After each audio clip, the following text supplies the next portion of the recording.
Deepika പദുകോണിൽ നിന്നായിരിക്കാം depression എന്ന വാക്കിനെക്കുറിച്ച് നമ്മളിൽ പലരും കേട്ടു തുടങ്ങിയത്.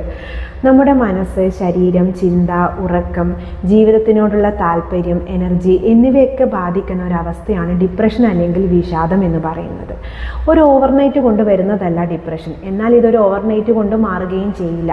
കൺസിസ്റ്റൻ്റ് ആയിട്ടുള്ള ഒരു എഫേർട്ട് ഇതിൻ്റെ പിന്നിൽ വളരെ അത്യാവശ്യമാണ്. ദിവസേനയുള്ള ചെറിയ മാറ്റങ്ങൾ കൊണ്ടാണ് വലിയ മാറ്റങ്ങൾ സംഭവിക്കുന്നത്. സോ മൈൻഡ് ഡിസ്ട്രാക്ട് ചെയ്യാൻ കൺസിസ്റ്റൻ്റ് ആയിട്ടുള്ള ഒരു എഫേർട്ട് നമ്മൾ എടുക്കേണ്ടതുണ്ട്. അതിന് ഏറ്റവും നല്ലത് മൂവ്മെൻറ്റ് റിലേറ്റഡ് ആക്ടിവിറ്റീസ് തന്നെയാണ്. അതിലേറ്റവും എഫക്റ്റീവ് ആയിട്ടുള്ളത് സ്പോർട്സും ഡാൻസൊക്കെ തന്നെ.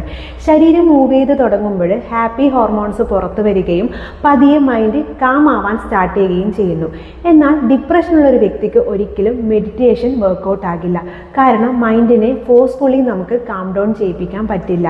അത് കൂടുതൽ മൈൻഡിനെ ട്രിഗർ ചെയ്യും. എന്നാൽ ബ്രെത്ത് വർക്ക് അവിടെ വർക്കൗട്ട് ചെയ്യും.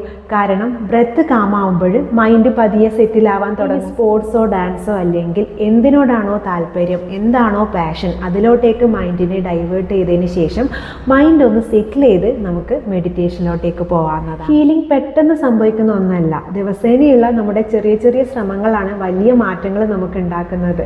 So consistency is the secret of healing.